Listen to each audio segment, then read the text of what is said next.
aprendendo os sons do quá, que, qui e do quó.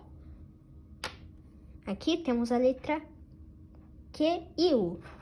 Aí temos as seguintes vogais: A, E, I e O. Quando a gente usa a fica quá. E aí a gente forma uma palavrinha. Agora, se usar a letra E, fica que. E a gente também pode formar uma palavrinha. Agora, se você tirar o E, colocar o I e tirar a letra G e O, a gente tem um qui. E aí a gente também forma uma palavra. Ou essa palavra. Agora, se usar o fica co.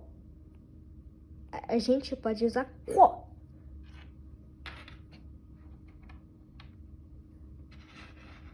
A gente pode formar uma palavrinha licor. E a gente forma uma palavrinha